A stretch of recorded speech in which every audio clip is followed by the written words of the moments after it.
If you're in a hurry, leave. I have no interest in entertaining your frantic, shallow need for speed. We are going to be slow, clinical, and devastatingly thorough. If you can't handle a deliberate pace, go find some loud, mindless distraction to rot your brain. For the civilized few, leave your hope at the door. What you are about to see is not a tragedy. It is an inevitability. I am only here to show you how it was built. So observe this specimen, James Hydrick, who is a creature born from the gritty concrete of the late 70s, and today's focus is the illusion of power, fueled by the intoxicating frequency of human gullibility. In the neon-soaked landscape of early 80s television, we saw the public's thirst for the supernatural grow into a fever, and Hydrick realized long ago that the most renewable resource on this planet is not gold or oil. It is the desperate need for magic in a world of cold, hard facts. While the herd looked for signs of a new messiah, Hydrick operated with a calculated physical deceit that turned a simple pencil and a telephone book into the foundations of a spiritual empire, and he did not use ancient sorcery but a masterfully controlled jet of air from his own lungs that he perfected in the silence of a prison cell where time is the only thing a predator has in abundance. Observe his plumage, which is the white GI of a martial artist, and the intense gaze of a street-hardened prophet, a mask of disciplined power that allowed him to command the attention of national talk shows, where the spotlight acted as a magnifying glass for his lies. To the untrained eye, he was a master of chi energy, but to the naturalist, he is a classic mimic, and he called his performance psychic kinetics, which was a maneuver so simple and yet so effective that it baffled scientists and journalists for months of continuous harvest. He would place a pencil on the edge of a table or open a phone book to its center, and then, with a slow, dramatic movement of his hands, he would appear to command the objects to move by the sheer force of his will. But the strike was hidden in plain sight, because Hydrick was a master of the directed breath, exhaling a thin, invisible stream of air, while keeping his lips almost completely still, and his chest movements perfectly disguised by the heavy fabric of his martial arts uniform.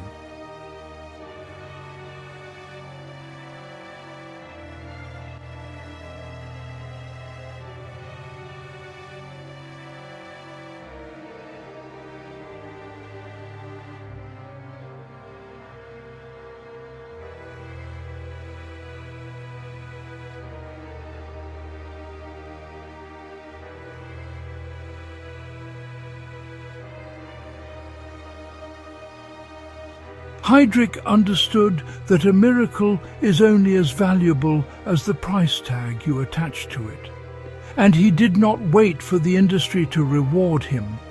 He built a predatory economy of his own, making sure that every breath he took was monetized to the maximum extent. He established the Institute of Shaolin Kung Fu, where he promised to unlock the dormant psychic potential within the youth of America for a staggering fee of several $1,000s per student, which was a tribute gathered from those who believed they were buying a ticket to the next stage of human evolution. He was not just selling a skill, he was selling the fantasy of godhood, and parents desperate to see their children become something more than human, handed over their life savings to a man who was merely teaching them how to manipulate air currents while maintaining a poker face.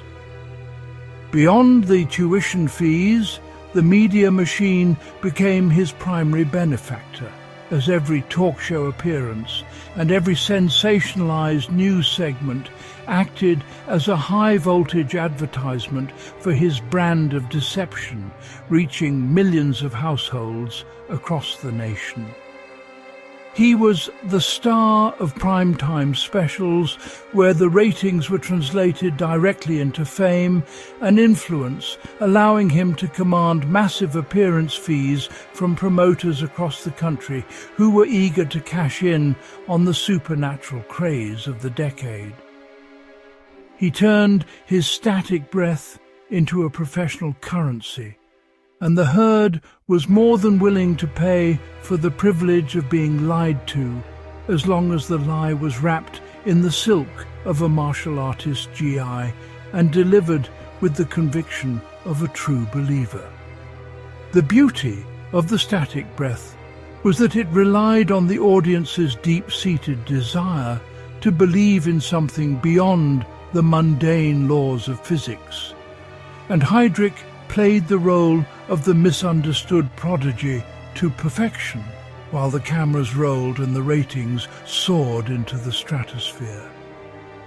He understood the psychology of the hunt, knowing that the more arrogant and certain he appeared, the less likely the average person would be to question the simple physics behind his demonstrations.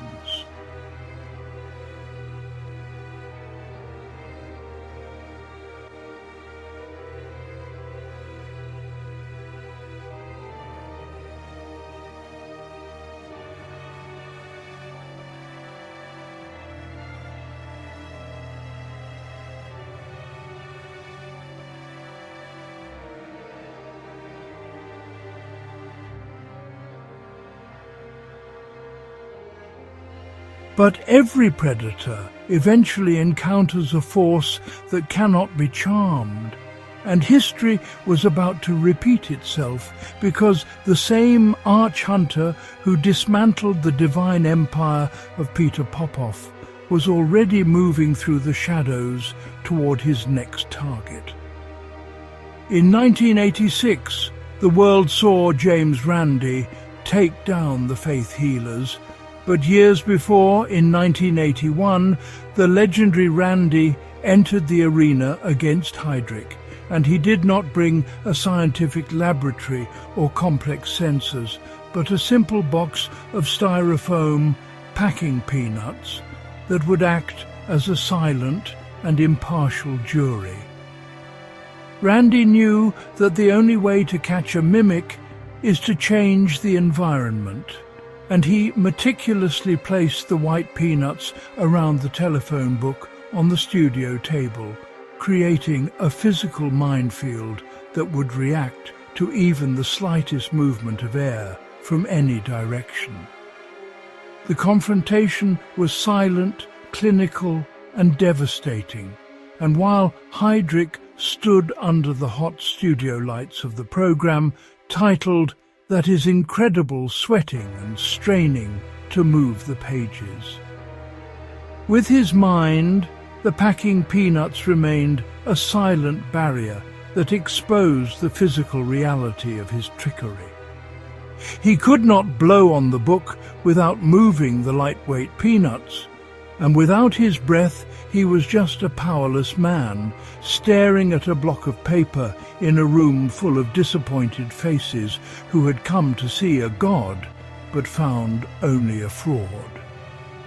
It was a masterclass in exposure, where the same hunter used the same clinical detachment to gut a different kind of parasite, showing the world that the most elaborate supernatural claims can often be defeated by the simplest application of common sense. The mask of power crumbled in real time as the millions watching at home saw the stuttering excuses of a man whose only talent was a well-timed exhale.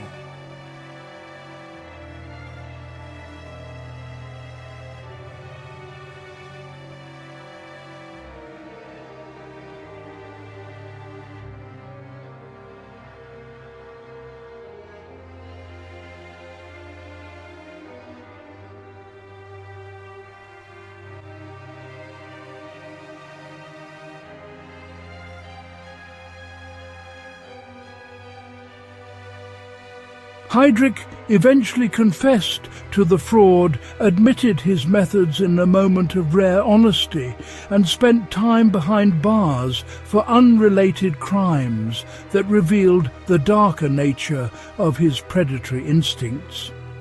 But his story remains a testament to how easily the human mind can be manipulated by a well-placed lie.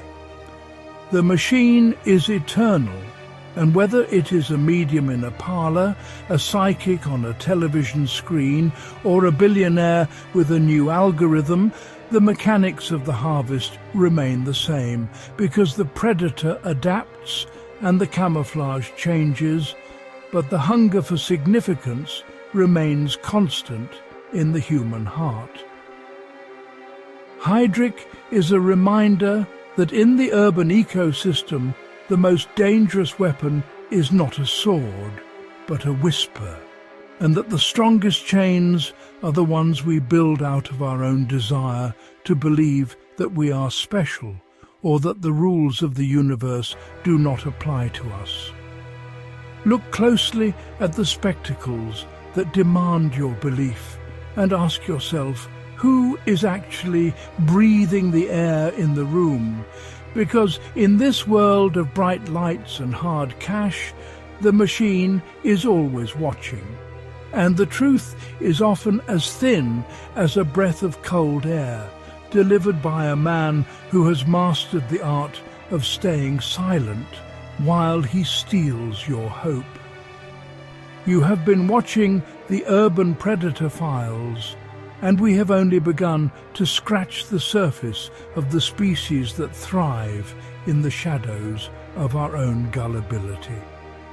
So stay tuned for our next investigation into the species of greed.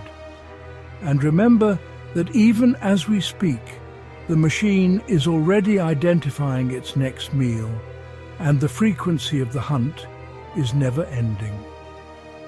Subscribe to The Inevitable and watch the curtains fall on those who believe they can outrun the truth.